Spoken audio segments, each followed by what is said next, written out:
Welcome back to NFL Kings. Thank you all for joining us today as we break down the Week 14 matchup between the Kansas City Chiefs and the Miami Dolphins, being played at 11 a.m. It appears the current spread is at -7.5 for the Chiefs. It is at 7 points on many other sites as well.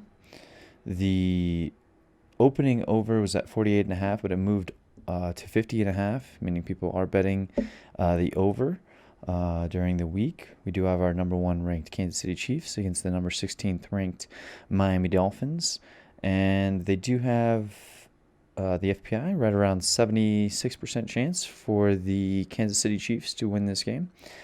And the statistics will bear it out, as they are the better team, both statistically on paper and in the matchups.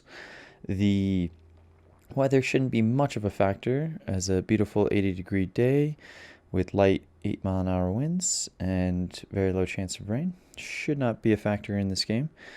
The biggest injury news that has recently cropped up is regarding Myles Gaskin. Just went on the reserve COVID-19 list. They are basically down to their 4th and 5th string running backs for the Miami Dolphins. It's going to really hurt them not having Gaskin. That's a very, very big loss for them. They obviously have a few other potential injuries with Kyle Van Noy, Eric Flowers being out, Ahmed already being out. So, I mean, they're down to their 4th and 5th string running backs. That is obviously not good when you need to be able to run the football against the Kansas City Chiefs, who they don't completely struggle against running backs, but they're not good against running backs. We have them as 19th in the NFL against running backs, whereas they're pretty good against both. Oops, let me scroll down. I guess it's not showing. There it is. So if you'll notice, they're 19th against tight ends, 5th against wide receivers, 19th against running backs, and 10th against quarterbacks. Meaning they're pretty good pass defense against wide receivers, mostly because they have pretty good corners. But they don't match up. Their linebackers do not match up well with running backs and tight ends. That is kind of their biggest weakness. They don't really do that well against running backs in general, both running and receiving. So that would have been a matchup for Miami to be able to attack. Unfortunately, they don't really have a lot of weapons there. I do expect Gesicki to be heavily targeted in this game. Outside of that, for Miami, they may struggle a bit to move the football. Just going to be some tough matchups across the board. You have Denzel Parker going against Ward and Breland and Grant. So that the corners for corners, and as well as Tyrann Mathieu being a big impact player. That definitely favors the Kansas City defense just slightly, especially with Myles Gaskin being out. Tua is going to have to play a great game to keep their offense in it. Definitely going to be tough for them. You definitely look down, and obviously you have the key Kansas City's or Miami's defense. They're top 5 against tight ends. They're 16th against wide receivers and 11th against running backs and 6th against quarterbacks. So they do really well against quarterbacks and tight ends, meaning Travis Kelce may not have quite as good of a day as he would normally have, and they may be looking to attack wide receivers, which is actually a little bit surprising that Miami does so well against tight ends. I honestly, it's really surprising. Kyle Van Noy is not great. Roberts is terrible. They have really bad linebackers against tight ends. Maybe it's Rowe that's matching up against them, but I don't see that happening much. Kane can't guard him. Maybe it's just their overall defensive philosophy, where they haven't been attacked by many tight ends. They also haven't really played anybody with an elite tight end all that much.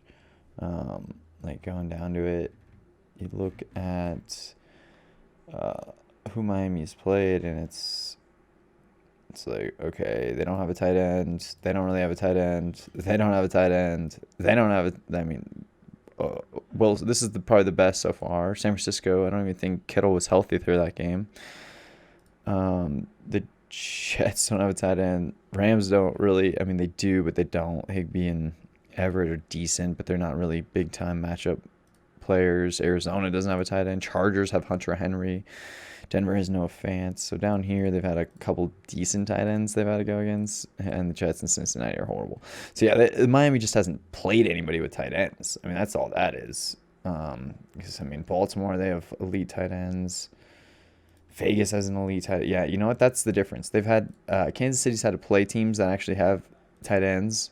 Tampa Bay. I mean, yeah, that's really the difference. Miami just hasn't played anybody that has tight ends. So actually, Kelsey will probably change those numbers drastically for this game. So their numbers against tight ends should go down dramatically in this game. It does say 471 and 4 touchdowns to tight ends, which is still not that great considering how many receptions. I mean, they've only had around 72 targets, 49. Like, they're just not playing teams that are doing it, and they're getting a lot of yards considering only 49 receptions, and they're giving up almost 500 yards and 4 touchdowns. I mean, it's not that great considering the teams they've gone up against that don't have elite tight ends. So Kelsey actually probably will have a pretty good day, even though they're pretty good against tight ends. It's a little bit of a false narrative there. Just looking at the basic numbers, obviously you're talking about Kansas City Chiefs defense is basically number 1, top 5 in basically every statistical category. Number 2 against third down. On third down, going against Miami, who's terrible on third down, but they're the number 1 third down defense. 17th. So then, this matchup here, you got 26 for Miami on third down versus 17th on defense and third down, and then 2 and 1. So you got, something's got to give there. Points, obviously, they've been ridiculous lately. Miami yards as well. Their defense is playing really good. But again, who have they played? Cincinnati, the Jets, and Denver. 3 horrible offenses. Horrendous offenses, especially right now with the injuries they've had, and when they played them. So yeah, I don't see it being as good as they are statistically. They're not going to perform anywhere near at that level. We'll see what happens too, because against those 3 teams, they actually started really slow, which is super scary because you can't do that against the Chiefs. You cannot fall behind like that. Not with Tua in that offense and their pass rush. They have a pretty good sack percentage if you notice. Or no, they don't have a pretty good. Actually, they're not good on. Wow, they have not been able to get pressure. That's interesting, but they've somehow been able to get picks without getting pressure, which is super weird. Like, that's a weird stat. Like, you should not be able to get interceptions if you're not getting pressure. If that's happening, that's a scary stat because that should not continue. There's no way that continues. If you don't get pressure, you don't get picks. So that's just teams, that tells me matchups, like what quarterbacks have they played. Brady's been throwing a lot of picks. Obviously, Drew Lock's like the pick leader.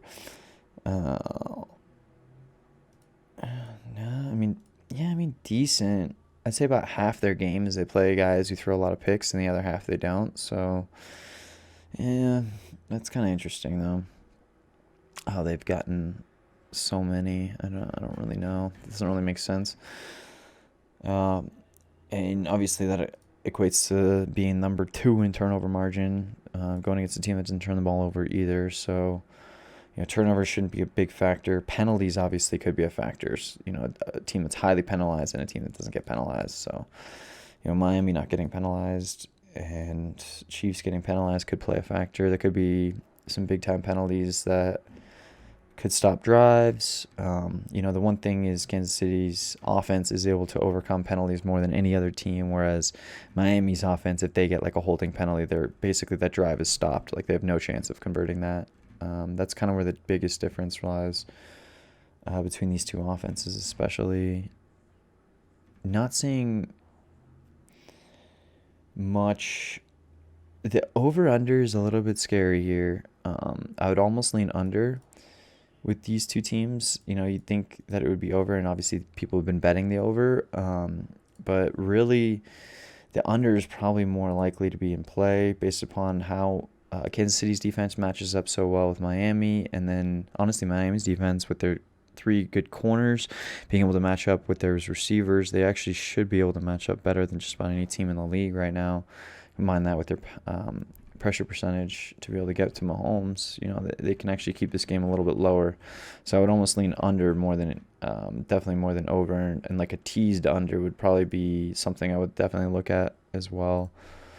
But we do have Kansas City winning this game by more than a field goal, but Miami covering a touchdown, and even Miami plus 2 touchdowns is probably one of the safer bets around.